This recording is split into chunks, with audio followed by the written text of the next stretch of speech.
It's April 1978. Bernie Marcus is 49 years old and his boss has just called the newspapers to announce that he's firing him. His boss even taunts him. I'm going to fight you with the company's money and you're going to have to fight me with your own money, which you don't have.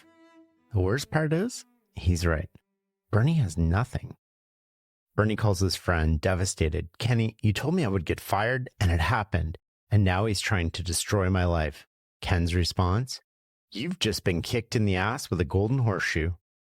Bernie thought Ken had lost his mind. 18 months later, the Home Depot opened. 20 years later, Bernie was worth billions. So were his partners and thousands of regular employees that became millionaires. They've revolutionized how America thinks about home improvement. Getting fired was the best thing that ever happened to Bernie Marcus. And once you hear this story, you'll understand why your worst day might be your best opportunity. Welcome to the Knowledge Project. I'm your host, Shane Parrish. This is an episode of Outliers, and it's all about mastering the best of what other people have already figured out so you can use their lessons in your life. Today, we're going to talk about Bernie Marcus and the incredible story of Home Depot. Bernie had no money. He walked away from 2 investors because he didn't want to work with them. Banks turned him down everywhere. He was forced to open 4 massive stores at once when he could barely afford 2. Yet somehow Bernie built the company that changed how America thinks about home improvement, where thousands of regular employees became millionaires through stock options, where employees chased customers into parking lots to solve their problems, where a CEO in his 70s still worked the floor in an orange apron. Bernie's story reveals when to bet on yourself, why picking the right partners matters more than money, and the deeper principles that create lasting success. It's time to listen and learn. Bernie Marcus exists because a doctor gave his mother the strangest medical advice I've ever heard. The year is 1929, and his mother has rheumatoid arthritis so severe that she can barely walk. The pain is constant and debilitating. She's tried everything, but nothing works.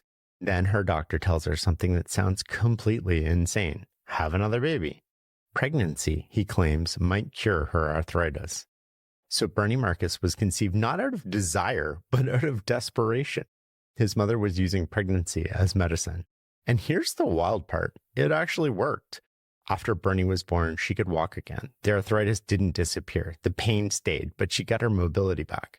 His father was a cabinet maker, brilliant with his hands, but terrible with money. Without Bernie's older brothers sending money home, the family would have been in serious trouble. There's a story Bernie tells about his mother that explains everything about how he'd later think about business. As poor as we were, my mother used to take ice cream money away from my brothers and sister and me, often against our will, and give it to charity. Her sincere belief was that the more you give, the more you get. Bernie thought she was crazy at the time, but decades later, he'd give away billions. Bernie started working at 12, first as a soda jerk, then as a busboy in the Catskills, where Jewish kids made real summer money. He was saving for medical school. See, Bernie wanted to be a psychiatrist so badly that he spent hours reading the works of Freud and Jung and even learned to hypnotize people. He went to Rutgers for pre-med, staying local to save money. Bernie befriended the dean and told him he was broke but needed a scholarship for med school. The dean said he could get Bernie into Harvard. Then came the catch. It would cost $10,000. Harvard has a Jewish quota, the dean explained. The money ensures you get one of the spots. Bernie's family had never seen $10,000. All of his relatives combined couldn't scrape that together. His doctor dream died on the spot. In fact, he was so crushed that he dropped out of school. His mom eventually convinced him to go back for something, anything, so Bernie picked pharmacy school. Bernie became a pharmacist by default, but he hated every minute of it. A friend offered him 50% of a pharmacy he could work off over time, so Bernie took the deal, but it was a disaster from day one. Bernie wanted to be a psychiatrist, not count pills. He was angry and impossible to work with, full of resentment. The fights with his partner got so loud that customers could hear them screaming in the back. One Saturday night, everything changed. Here's how Bernie tells it. I was alone in the store and eating dinner at the back counter between customers. That's when fate, a little guy with a big cigar in his mouth, walked into the store and changed my life. Hey kid, come here, get me a cigar, he said. This fellow may have been 2 years older than I was, maybe 3 years at the most, so I walked up to him and said, pick a window. This big cigar dangling in his mouth, he looked at me confused. What do you mean, pick a window? Pick a window because you're going through one of them. I want you to have a choice in which one. And believe me, he knew I wasn't kidding. He put up his hands in a defensive way as if to suggest he meant no offense. But I was in a foul mood and I was prepared. Calling me kid was the last straw. Wait a second, he said. You must have had an argument with your partner. How did you guess? I asked, disarmed by his intuition. Hey, I've been in here before, he said. He introduced himself as Danny Kessler and said he was the chairman of a company called United Shirt Shops. What are you doing in this crummy store? He asked me. Why don't you get the hell out of here? Get into business that's more suited for your talents. And what business would that be? Discount stores, concession departments. I have the men's clothing concession in a whole bunch of stores and we are making a ton of money. There are lots of great stores doing this. Where are they?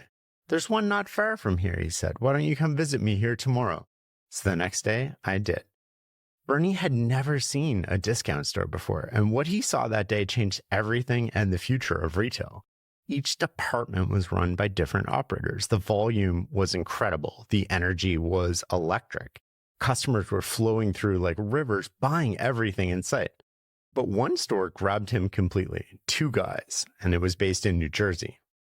Bernie went back to Two Guys 10 times in 2 weeks, studying every department, every detail. When he finally asked an employee who ran the place, the guy pointed to Herb Hupschman. Bernie walked right up and poured on the charm. Herb was flattered enough to give him the full tour, explaining how everything worked in great detail. At the end, Herb asked, "So what do you think?" Bernie knew he needed to get his attention. So he said something provocative. "For the smartest guy in the world, you're the biggest schmuck I've ever met in my life." Herb was stunned. "What are you talking about?" "Look how brilliant and innovative you are," Bernie went on. "You have food in the store, you have appliances, you have this and that, but your cosmetics department is the worst I've ever seen. It's disgraceful. How can you let this happen?" "Well," Herb said sheepishly, "my brother runs it." Bernie pounced. "Herb, from now on, I will run this part of your business. What your brother is doing in sales now, I'll pay as rent and I'll make a profit over that." "You can't possibly make that deal," Herb scoffed. But Bernie did make that deal, and within months, he was running cosmetics, and then sporting goods, and then major appliances. By 28, Bernie was overseeing almost $1 billion in merchandise and nearly 70% of all appliances sold on the East Coast because that's what Two Guys was doing. So why has no one ever heard of Two Guys? Because when Herb died, outsiders took over and tried to expand too fast. They stopped focusing on customers and started focusing on their own careers. Customers vanished and the company collapsed. Bernie would carry this lesson forever because when a business stops serving the customer and starts serving itself, it dies. After Two Guys, Bernie bounced through the executive roles, eventually landing at Dalen Corporation as vice president of hard goods.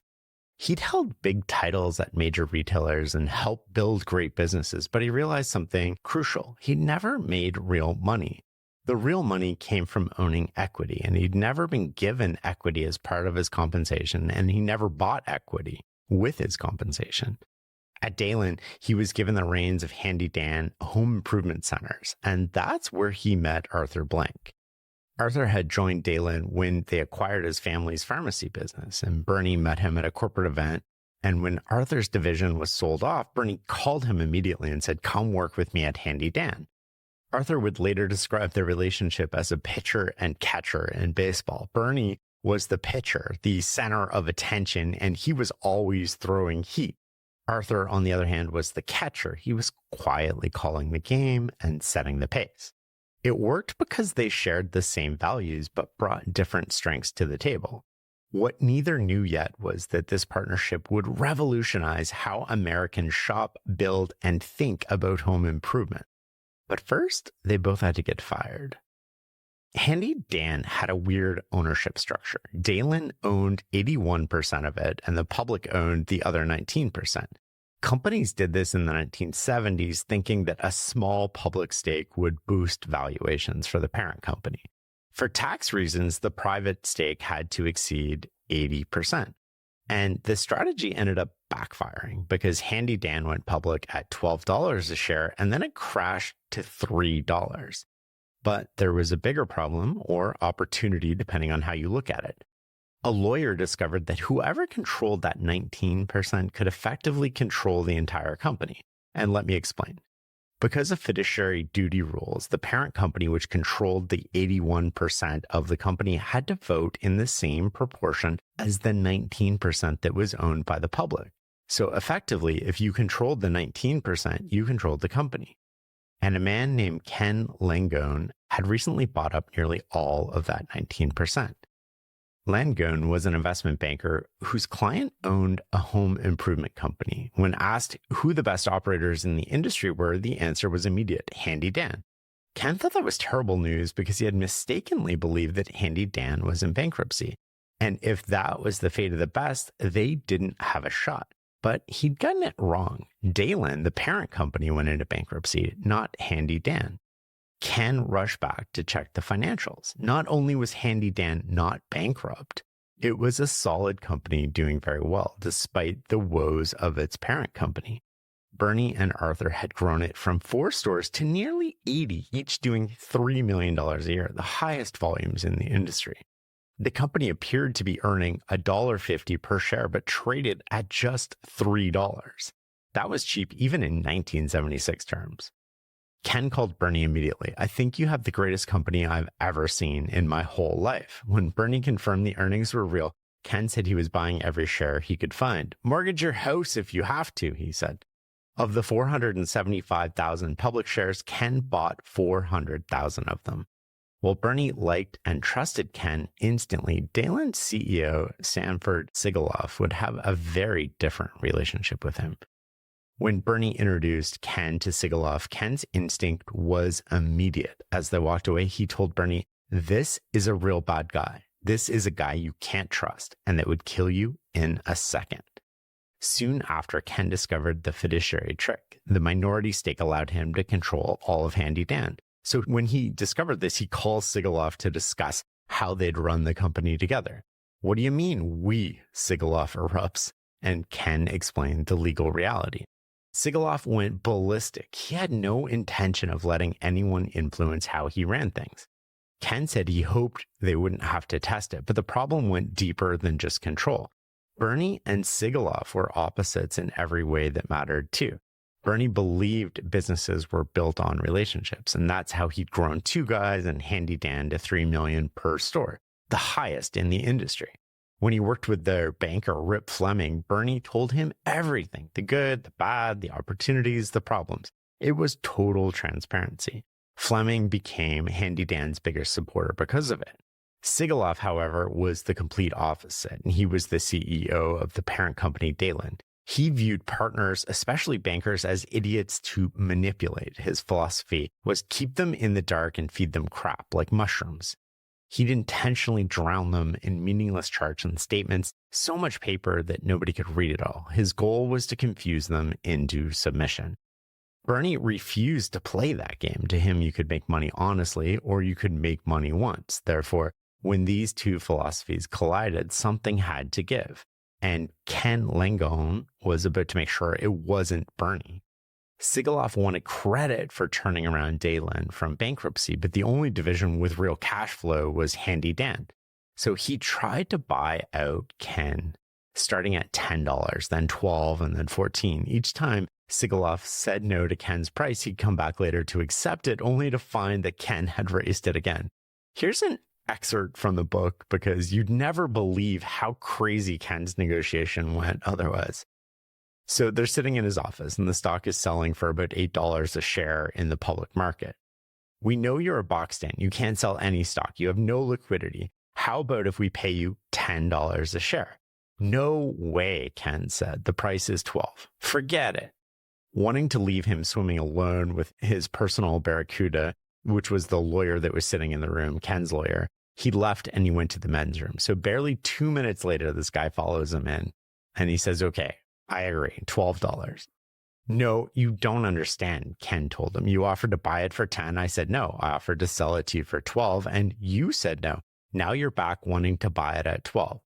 That offer is off the table. That's gone. We had an offer and a denial. No deal." "What?" I suggested a price of $12 in my office, right? He nodded, acknowledging. And you declined. Well, that's it. I don't want to sell now. You must have some price. Okay, Ken said, $14. This went back and forth for months until Bernie, sick of being in the middle of all these negotiations, told Ken, get Sigaloff off my back, sell him the stock. But Ken warned him, Bernie, trust me, you don't really want me to sell him the stock, because if I do, I'm signing your death warrant. You are a dead man. Bernie didn't believe it. Sigaloff doesn't know this business. I know this business. He needs me to run it. But Ken kept warning him, and Bernie insisted. So Ken finally agrees to a price of $25.50 a share. So Dalen now owns everything.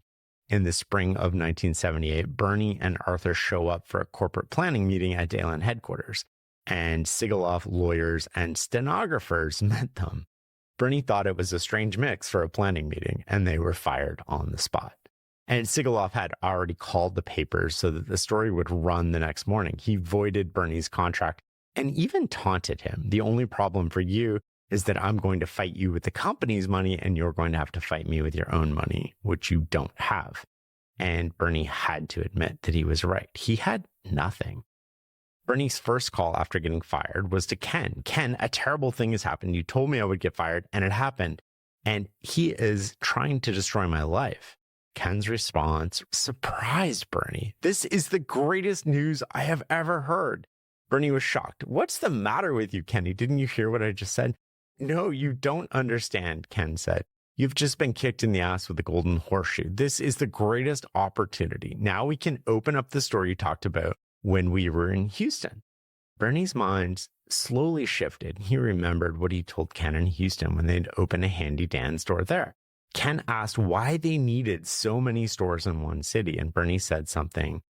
He said, because someday somebody's going to open up a store that's going to make all of our stores obsolete.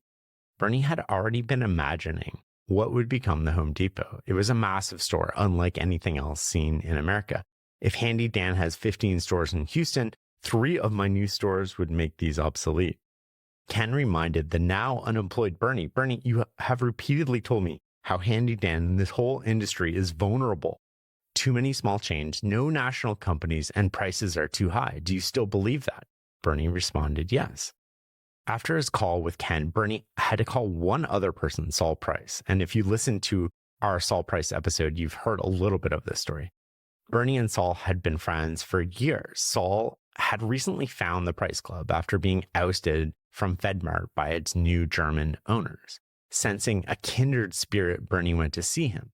Saul knew immediately what was on Bernie's mind and walked him into a room piled floor to ceiling with documents.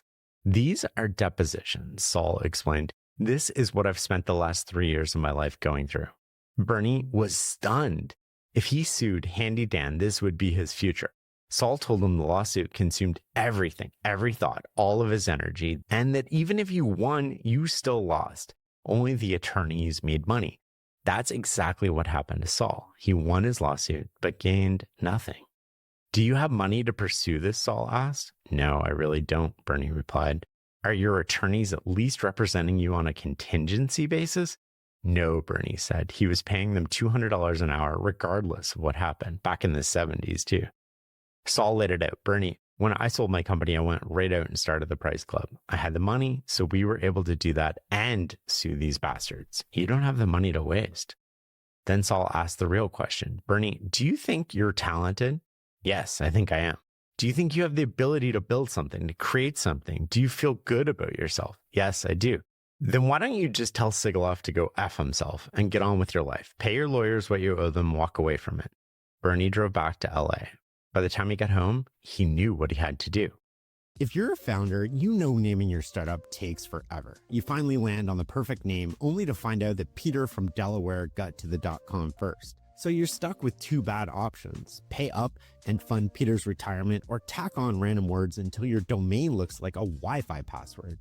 But after all the time and money spent on naming, you don't want that. And thanks to .tech domains, you don't have to. With .tech, you get the name you actually want. It's clean, sharp, no compromises. It instantly tells investors and customers that you're building technology. CES.tech, the world's biggest consumer tech event, uses .tech domain. So does 1x.tech. an OpenAI-backed startup along with hundreds of thousands of tech companies worldwide. So don't waste another minute negotiating. Go to GoDaddy, Namecheap, Cloudflare, or wherever you buy your domains and get your .tech domain today. The holidays are here. If you're searching for a truly meaningful gift for someone you care about, or maybe for yourself, I might just have the perfect idea. Meet Remarkable, the paper tablet. We're all glued to screens that demand our constant attention, but Remarkable is a different kind of screen. It's an elegantly designed, distraction-free paper tablet built to help you think better and focus deeper. It has the simplicity and feel of writing on paper, but with the power of technology like organizing all your notes and ideas into one place, and even converting your handwriting into typed text. With Remarkable, there are no apps, no social media, and no notifications, just pure, uninterrupted focus. Choose the device that fits your needs, the original black and white Remarkable 2, the advanced color display of Remarkable Paper Pro, or the new portable Remarkable Paper Pro Move. This holiday season, give the gift of being present. Give the gift of focus. Find the perfect distraction-free paper tablet at remarkable.com. Bernie Marcus and Arthur Blank were unemployed. They were fired from Handy Dan, trying to convince anyone who would listen that they could revolutionize hardware retail with warehouse-style stores. They needed $2 million, and finding somebody willing to bet on two fired executives was proving a little bit harder than expected. Ken Langon knew one person with that kind of money, Ross Perot. Perot had built EDS into the Microsoft of its era through military precision and sheer will. And Ken set up a meeting in Dallas. Perot listened to their story, the firing, the vision for massive warehouse stores that would destroy traditional hardware retail. And he liked it. They had a deal. For $2 million, Perot would own 70% of Home Depot. Bernie and Arthur would split 25%, and Ken would get 5%. But the deal fell apart, and it wasn't over equity or strategy. It died over a car. Bernie had been driving a 4-year-old Cadillac leased through Handy Dan. To save money, he wanted to buy it at its depreciated value rather than lease a new one. And Perot asked what kind of car it was. "It's a Cadillac," Bernie replied. "My people don't drive Cadillacs. My guys at EDS drive Chevrolets." Bernie explained the math. His used Cadillac was actually cheaper than a new Chevrolet, and besides, he was a big guy. He needed a bigger car. But Perot repeated, "My people don't drive Cadillacs." And Bernie tried one more time. And Perot repeated it a third time. "My people don't drive Cadillacs." After the third repetition, Bernie saw his future clearly. He just escaped one autocratic boss and was now about to sign up for another. This wasn't about the car, it was about control. And Bernie knew that he wouldn't be a real partner. He'd just be an employee with equity. Bernie asked to step outside with Ken. And he said, "If this guy is going to be bothered about what kind of car I'm driving, how much aggravation are we going to have when we have to make a really big decision?" And Ken thought Bernie had lost his mind. They were walking away from $2 million they desperately needed over a Cadillac. "I would rather starve to death," Bernie said. "No way." And so they walked away from Ross Perot. The lesson here is what we see time and time again with Outliers. Bad money is worse than no money. Do you remember when I interviewed Whole Foods founder John Mackey? He called bad money hitchhikers. Bad money will pay for the gas as long as you do what they want and go where they want to go. And slowly you lose yourself and your vision of your company. So walking away from Perot left Bernie and Arthur desperate. Ken Langon went to work, convincing 40 investors, many of whom who'd made money on Handy Dan stock, to put up $25,000 each. They were betting on Bernie and Arthur themselves more than a business plan. And then Bernie discovered Pat Farrow. Farrow was a legend in California home improvement, a wild man with an enormous afro who'd just opened a store called HomeCo. It had everything Bernie dreamed of: merchandise piled to the ceiling, rock bottom prices, employees who literally ran to help customers.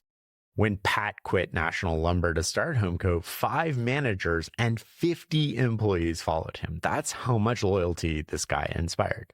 Everyone loved him. When Bernie saw HomeCo, he was simultaneously thrilled and devastated. He was thrilled because someone had proven his concept worked. Devastated because that someone wasn't him. Bernie and Arthur decided to buy HomeCo and make Farah their partner. But during diligence, they discovered a disaster. Pat was a merchandising genius, but he didn't understand how to run a business.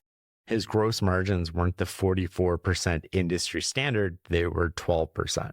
He was losing money on every sale, staying alive only because he wasn't paying his vendors. The deal was dead. HomeCo went bankrupt within months. But Bernie still wanted Pat Farah. So 2 days after HomeCo closed, Bernie called him and said, "I still want you to join Arthur and me in this new venture." And Pat was beside himself. He couldn't believe this. He'd lost everything. He'd failed his investors and even filed personal bankruptcy. And here, Bernie was offering him a partnership. "You're a great merchant," Bernie told him. "You have a great concept. You just don't have us. You need us, and we need you." And they also needed locations, but they couldn't afford to build anything, so they had to find massive spaces to lease. So Bernie wanted them near an airport hub for easy travel and in a city big enough to attract the talent they need at every level. So even though they could barely scrape together money for a single store, Bernie was already planning for 1,000. His goal was to create a dominant national chain. So they chose Atlanta. It fit all the criteria, and Arthur knew the market really well. J.C. Penney was looking to sublease 4 massive department stores that were failing. The negotiations went great until Penney dropped a bomb. They had to take all 4 locations or none. And this was insane. They barely had any money for 2 stores, let alone 4. They hadn't proven the concept at all. But the deal was too good to pass up. They took it and went all in. They'd either open 4 stores and succeed spectacularly or fail. So now they had the partners, they had a concept and locations, but what they didn't have now was working capital. Their seed money could cover salaries and expenses for a couple of years, but not inventory or the daily cash flow needed to operate 4 massive stores. So Ken assured them it would be fine. He knew banks everywhere. However, every single bank turned them down. Then came another near miss with the wrong partner. A Boston venture capitalist agreed to invest $3 million. Finally, they thought. But as Bernie was driving the investor to the airport after supposedly sealing the deal but not signing, the man revealed his conditions: eliminate all company cars, cut manager salaries by 10%, and then the kicker, no company paid healthcare for employees. Let me read to you what Bernie wrote in the book because I don't want to mess this up at this moment. "The blood rose up in my eyes. I swerved and pulled the car onto the shoulder of the highway. My gut told me this was a terrible mistake, and my premonition so far had been right. Get out of the car, I said. Get out of the goddamn car." The man just looked at me. He thought I was crazy. We were in the middle of nowhere. Cars and trucks were zipping by. I said, "Get out of the car." "Do you think I would get in bed with an imbecile like you?" "Get out of the effing car. You can walk to the airport for all I care." Bernie reflected later, "I am not a loose cannon. My mind was in overdrive, weighing the pros and cons. I put everybody's careers in jeopardy by rejecting him that way. I realized that I was going to get the money we needed, but I just couldn't live with this guy. This company didn't blossom from miracles. It came from our instincts, knowing whom to do business with and whom to avoid." For the second time, Bernie rejected desperately needed money because the partner was wrong. If they were going to succeed, it would be by taking care of their people, not cutting their health insurance to please some investor. Finally, desperately, Bernie called Rip Fleming at Security Pacific Bank in LA. Rip had been their banker at Handy Dan, and he knew Bernie and Arthur. He trusted them, and he'd gone to bat for them before. But even Rip said no. The loan was too risky. It was too unconventional for his bank to consider. But Bernie refused to accept no for an answer, so he threatened to camp out in Rip's office with a sleeping bag until he said yes. More importantly, he reminded Rip what was at stake. It was not just a business opportunity, but the lives and careers of people who had believed in a dream. Rip fought for them inside Security Pacific. He got rejected 3 times by loan officers who saw nothing but numbers. Finally, Rip had had enough. He stormed into his CEO's office, slammed the door, and threw his resignation letter on the desk. "You don't need a banker," he told the CEO. "You need a computer. Hire some young kid to come in here and do my job. I buy people." Bernie Marcus and Arthur Blank are good people, and you have turned them and me down 3 times. You obviously don't need me here anymore. And the CEO, to his credit, realized at that moment that losing Rip Fleming meant losing $400 million in accounts. So suddenly this $3.5 million loan was a $400 million decision. So he had no choice. He tore up the resignation and called the loan officers and told them to make the loan, whether you like it or not. Rip never told Bernie what he did for him. In fact, Bernie didn't find this out until Rip's retirement party when he sat next to the CEO. When he heard the story, he broke down into tears. This man had risked his career for them and never said a word. The same thing happened to John Mackey at Whole Foods. Isn't that crazy? There's one more absurdity in this story, full of them. Once they had financing for the locations in place, they still needed a name for the stores. The best idea they had come up with was MB's Warehouse, which nobody liked. So they hired a fancy consultant who came back with Bad Bernie's Bill Doll, complete with a cartoon mascot and a prison uniform, with the tagline, "They locked me up because I sold at such low prices." Rip Fleming, their banker's savior, diplomatically suggested they find another name. Eventually, an investor's wife driving home from a meeting and passing a railroad-themed restaurant scribbled down a list of names. One of them combined home with depot. It wasn't love at first sight, but it sure beat Bad Bernie's. As Bernie later reflected, the name is not the most important thing. It's the entity that creates value in the name. On opening day, they faced disaster, but it turned out to be a bonanza. They couldn't afford a major television commercial campaign, so the primary ad announcing the grand opening of Home Depot on June 22nd, 1979, was going to run the day before in the Atlanta Journal-Constitution. But the day before opening, when Bernie picked up his paper in his driveway and started to flip through to find their massive 2-page spread, it wasn't there.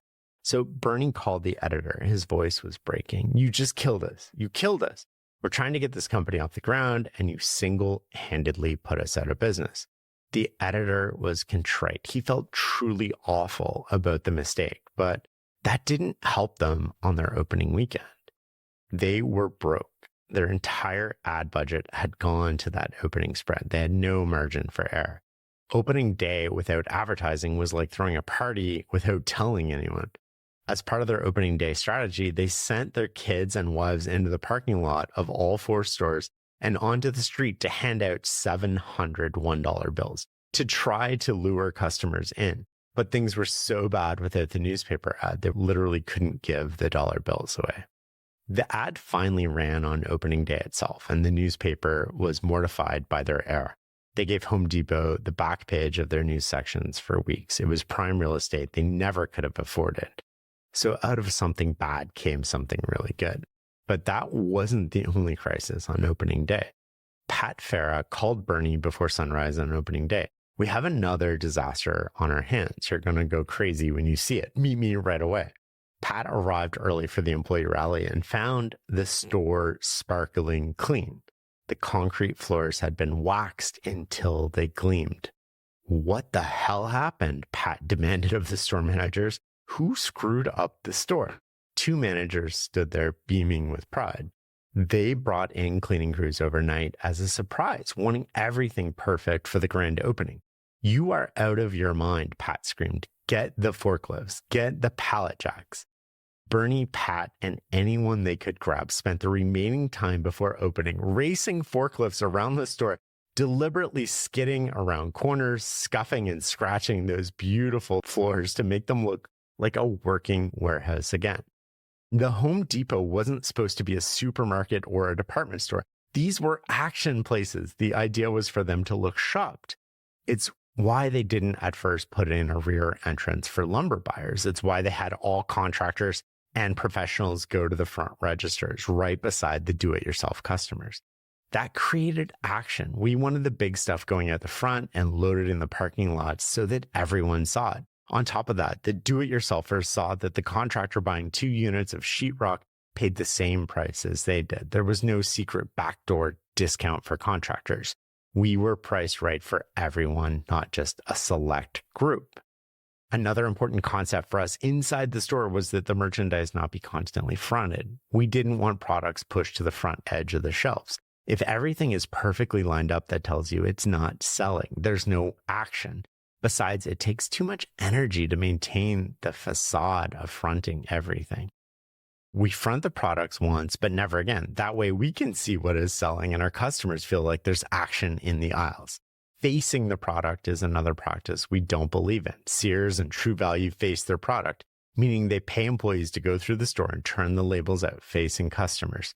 It looks good, but it's tremendously expensive. We find it gets in the way of offering product at the lowest possible price. In the early days when customers were so scarce that Bernie could count them individually, he took every empty-handed exit personally. He would literally run into the parking lot after people. What is it that we don't carry that you need? Why didn't you buy something? He'd call after them. Usually the answer was simple. I didn't find what I came in for. Bernie's response never changed. Oh my gosh, I'm so sorry you didn't find it. We carry it. We just happen to be out of it. If you give me your name and address, I will deliver it to you personally. Then he would drive to a competitor with the product, buy it himself, peel off the price sticker, and personally deliver it to the customer's home. Every product a customer wanted they didn't have, Bernie noted down and ordered. So within weeks, it would be on Home Depot's shelf. But more importantly, he was building customer trust one person at a time. This became everything at Home Depot. They'd do whatever it took to satisfy customers. And it wasn't just Bernie. Everyone caught on. Here's one early example. A woman came in looking for a chandelier. So an associate helped her pick one out. But when she got it installed at home, she realized it was too small for her room. So she came back embarrassed, asking for a bigger one, even though the first one was exactly the one she'd requested. What did you do with the other one? The associate asked. Oh, I have it at home. Well, bring it back.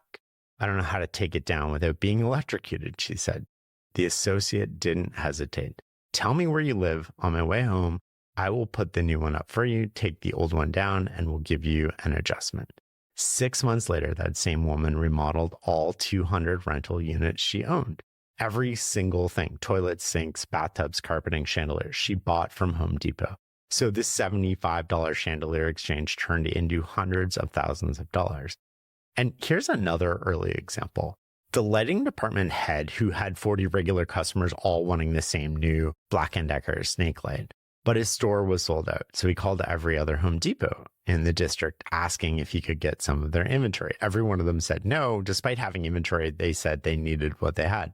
So he drove to those stores, bought 40 lights on his own credit card, brought them back to his store, got himself a refund at the register, and then walked to the other side of the counter, picked up all 40 lights and called each customer saying, I got your lights.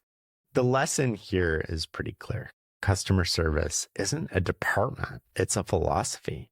Out of this obsession, the Home Depot developed what they call the customer's bill of rights. These were, they believed, the only things a customer wanted to pay for at the Home Depot. The right assortment, the right quantities, the right price, associates on the sales floor who take care of customers, associates who have been trained properly in terms of product knowledge, and the expectation that our associates will be there when the customers need them. Together, those 6 things represented excellent customer service. Everything else, Bernie argued, was a waste. Customers didn't want to pay for wider aisles or brighter lights. They didn't want fancy displays or carpeted floors. They wanted help, knowledge, fair prices, and availability. That's it. This hasn't changed. This was revolutionary at the time, though, in 1979, and it kind of still is. Bernie wanted the Home Depot to be the first truly national home improvement brand in America. There were a lot of successful territory chains, and they were making good money running solid businesses, but nobody thought bigger than that, except for Bernie. He saw what Sam Walton had done with Walmart, taking a concept and spreading it coast to coast. He saw what his friend Saul Price was doing with Price Club. He knew home improvement was ripe for the same transformation. And Ken believed him. Arthur believed him. Pat believed him. And more importantly, they convinced their vendors, bankers, and early investors to believe them too. They'd even convinced a few customers in Atlanta. Now they had to convince the rest of America. The path to becoming a household name started, as most things did at the Home Depot, with doing something nobody expected and learning from mistakes along the way. In 1980, the Home Depot had a problem. They'd hired an expensive California ad agency, and they were producing exactly nothing of value. So they fired them and hired a local Atlanta guy named Mel Finkel, who actually understood their customers.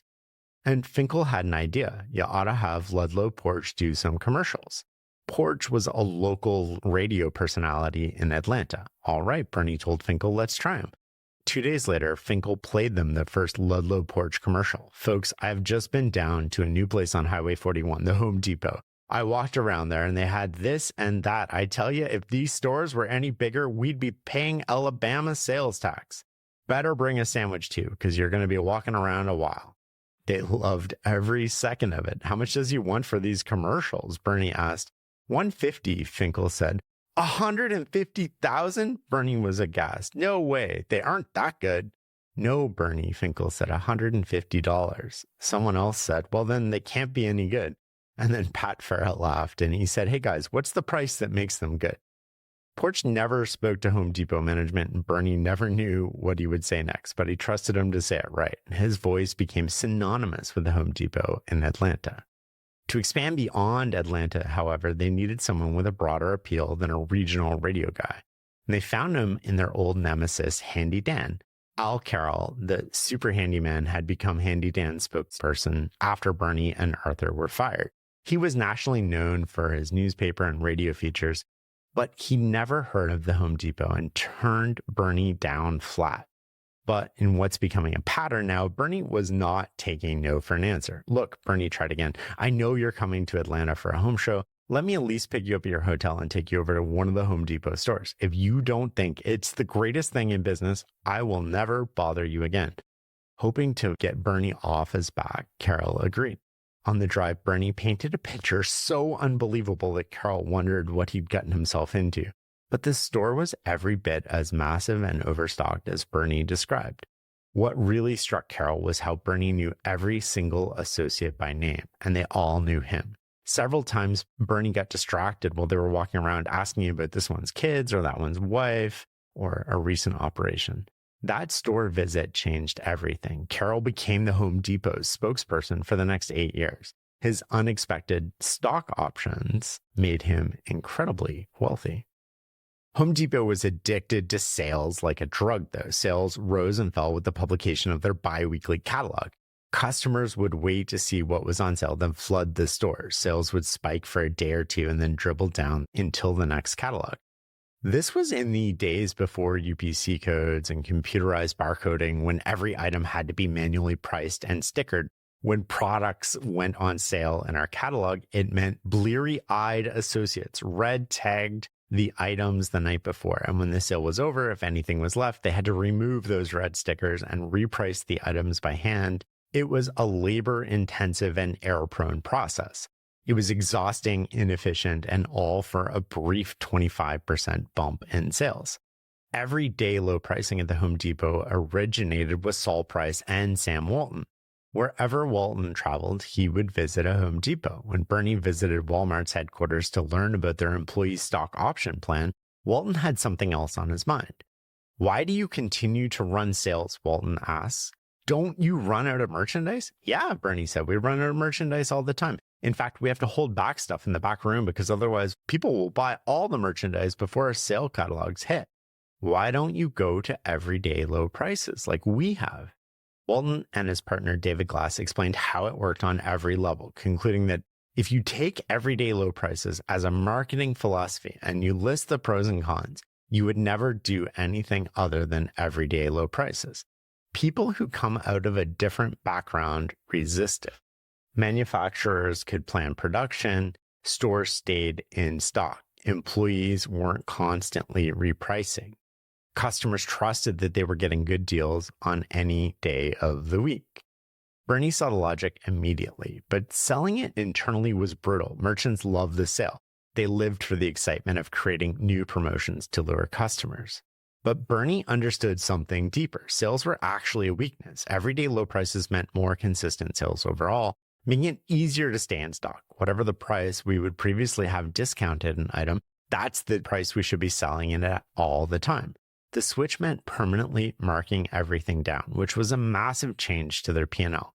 They were now public with high PE ratios, so one bad quarter could tank their stock.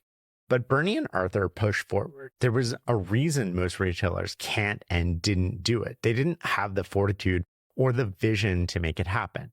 Home Depot was spending over 3% of gross sales on advertising, while Walmart was only spending 1.5%. There was a lot of money to be saved, and it took over a year to implement, with the whole organization fighting them daily. When the sales curve flattened, everyone panicked. Where were the spikes? But the new strategy actually raised sales across the board. They just couldn't see it as obviously because they were addicted to the drama of the spike. In 1981, an artist created a cartoon character who became their mascot, Homer. He wore plaid shirts and jeans, the typical DIYer, doing jobs around his house, and soon he was wearing a Home Depot hat and apron, adding personality to their ads the way Mickey Mouse did for Disney. But here's what made the Home Depot different from every other retailer. They discovered they didn't need Homer. They had something better, their own people. By the 90s, Home Depot's TV commercials started featuring their 160,000 associates in orange aprons. There were no scripts and no rehearsal. They'd just turn the camera on and ask an associate a question about paint, plumbing, or power tools. The passion was real, the knowledge was deep, and nobody could sell the store better than the people who lived it every day. So those orange aprons became more iconic than any mascot could ever be. Bernie had discovered something crucial. You can't give authenticity to an actor. The best spokesperson for your company are the people who actually believe in what you're building. Therefore, while his competitors hired celebrities, Home Depot turned its floor workers into stars. And then there was the 1996 Summer Olympics in Atlanta, where Home Depot's coming out party as a national brand happened. Atlanta was their hometown. They had more associates there than anywhere else, and Home Depot had become as important to Atlanta as Coca-Cola or Delta or CNN. Sponsoring their city's Olympics was their debutante ball. They spent millions on NBC television and brought thousands of associates from Arizona and New Hampshire to Atlanta to participate. When you become one of the official Olympic sponsors, you get packages, including event tickets and accommodations. And Home Depot had 2,000 packages, and half of them went to vendor partners, and the other half went to everyday associates. They were the only sponsor who gave such a high percentage of hospitality packages to their own employees. The associates they invited had been recognized for outstanding customer service, and in many cases, they were the people who'd never left their hometown before. They'd never been on a plane. The vast majority were hourly employees and not managers or executives. The company was sending cashiers and floor workers on the trip of a lifetime. The message was clear. The people in the orange aprons weren't just employees, they were the company. As the Home Depot grew from 4 stores to hundreds and then approached 1,000, Bernie faced a question that every successful founder faces. How do you maintain a culture as you scale? And their answer was simple but required relentless execution. They never left the stores. Bernie and Arthur walked the floors, they talked to associates and customers, they taught classes, and they showed up at store openings. They made themselves accessible to everyone. Bernie developed a test that revealed everything about a store's health to him. When he walked in unannounced, he timed how long it took for an associate to recognize him, not because of ego, but because of what it revealed about the store. If he could spend 45 minutes in a store without anyone recognizing him, he knew they had a serious problem. Nobody was making eye contact. And if nobody was looking at his face, they weren't looking at customers' faces either. But if someone said, "Hey, aren't you Bernie Marcus?" within 5 seconds, he knew that store was watching, engaging, and connecting.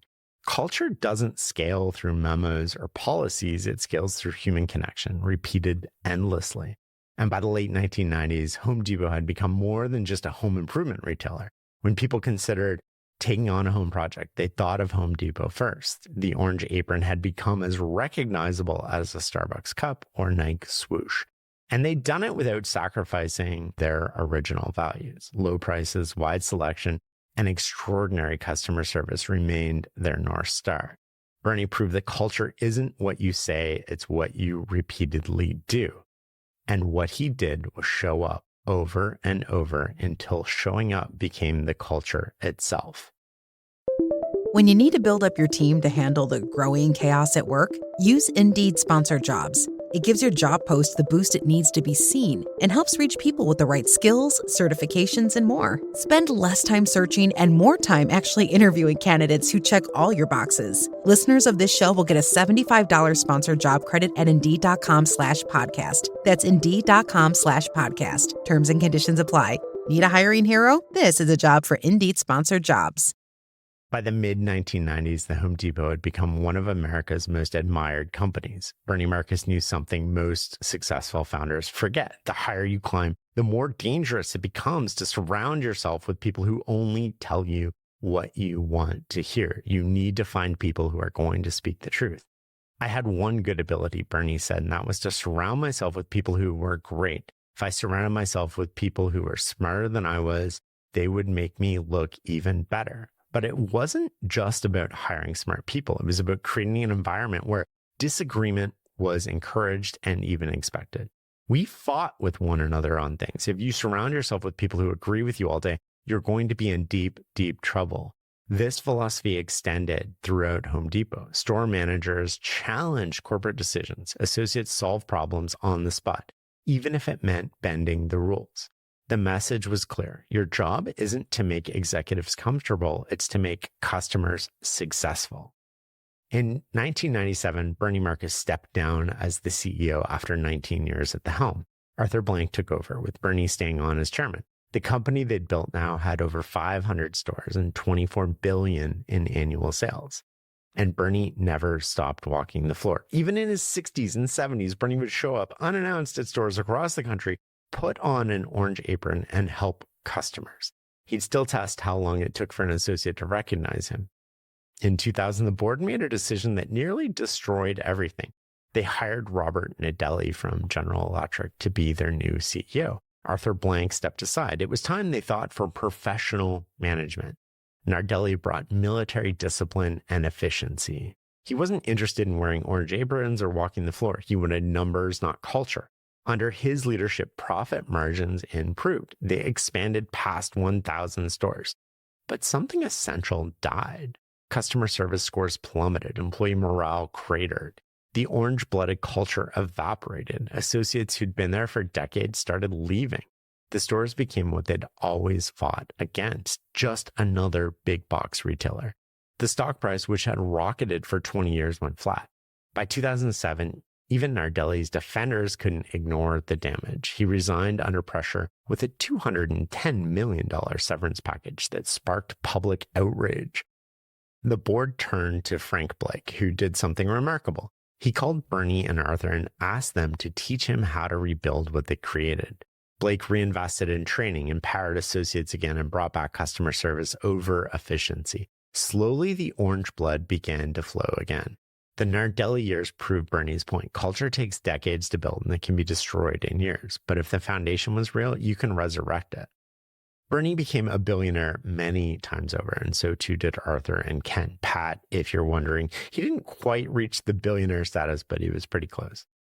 More importantly, thousands of regular Home Depot associates became millionaires through stock options, the lumber workers, the cashiers who joined early. That was what Bernie was most proud of. His mother had given his ice cream money away to charity, teaching him that the more you give, the more you get. And Bernie would go on to give away more than $2 billion to charity. But Bernie's philosophy went deeper than charity. He believed every customer was on loan. They'd choose you today, but could choose someone else tomorrow. And you have to earn their trust every single day with every single interaction through every single associate. And that's why he chased customers into parking lots. That's why associates drove to competitors to buy products they'd run out of. Customers aren't transactions, they're relationships. And the only relationship that survives long-term is the one where both parties win. On November 4th, 2024, Bernie Marcus passed away at 95. The Home Depot announced it as to us, he was simply Bernie. By his death, the Home Depot had 2,300 stores across 3 countries, $150 billion in annual revenue, and 460,000 employees. More importantly, it had fundamentally changed American culture. In 1981, Bernie asked the Rotary Club how many considered themselves do-it-yourselfers, and 5% of people raised their hands. But in 1997, at the same club, he asked the same question, and almost everybody raised their hand. We had changed America, Bernie said, and he was right. Okay, let's get into some of the lessons I took away from this episode. 1, revenge costs everything but pays nothing. Bernie could have spent years suing Handy Dan. Saul Price showed him a room stacked full of depositions. This is what I've spent 3 years of my life doing. Bernie drives home and decides he's going to build and not sue. 18 months later, Home Depot opens. Most people waste their best years trying to prove how right they were. Winners focus on the outcome. 2, bad money is worse than no money. Ross Perot offered $2 million, but it wasn't the right fit. A Boston investor offered $3 million, but wants to cut employee health insurance. Bernie makes him get out of the car on the side of the highway. I'd rather starve to death, he says. The wrong partner doesn't just slow you down, they kill everything you're trying to build. 3, obsess over the customer. When a business stops serving customers and starts serving itself, it dies. Home Depot associates would drive to competitors to buy out-of-stock items. Every customer is on loan, Bernie says. The moment you think they're yours, you've already lost them. 4, genius in one area means disaster in another. Pat Farrow was a merchandising genius. He was going bankrupt because he was a terrible business person. Bernie wanted him to come in as one of the original founders to Home Depot, though. You're a great merchant. You have a great concept. You just don't have us. You don't need perfect people. You need people whose strengths cover each other's disasters. 5, sometimes you just have to burn the boats. Home Depot couldn't afford 2 stores when JCPenney demanded they take 4 or none. Most people think going slowly reduces risk, but sometimes you need to go all in. 6, price does not equal value. Bernie fired the expensive California agency producing nothing and charging a lot. Instead, he hired a local radio guy, Ludlow Porch, for $150 per ad. Porch never even talks to management. He just tells stories that locals understand. Your best marketing comes from people who genuinely get your customers, not consultants with expense accounts. 8, follow your instincts. This company didn't blossom from miracles, Bernie says. It came from our instincts, knowing whom to do business with and whom to avoid. Most people override their gut with logic. The best trust what they can't explain.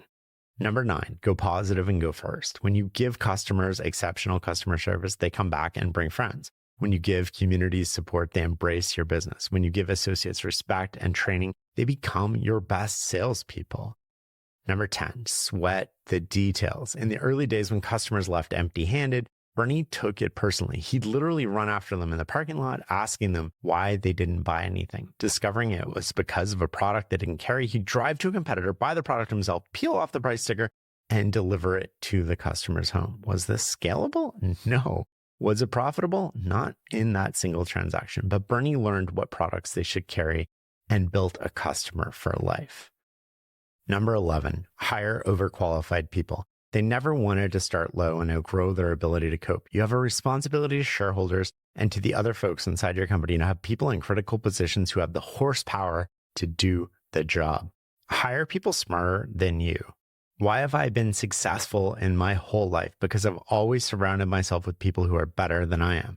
But you can't hire smart people and let their potential just go to waste. You need to constantly challenge them, give them responsibility and authority. They can and should surpass you. Bernie writes, some people are afraid to hire smarter people. They're insecure. That person is going to take my job. Baloney. They're going to help you up. 12, decentralize and empower. One of the big advantages that we have over most of our competitors is being decentralized. It allows us to be close to the customers and access the best knowledge in the field.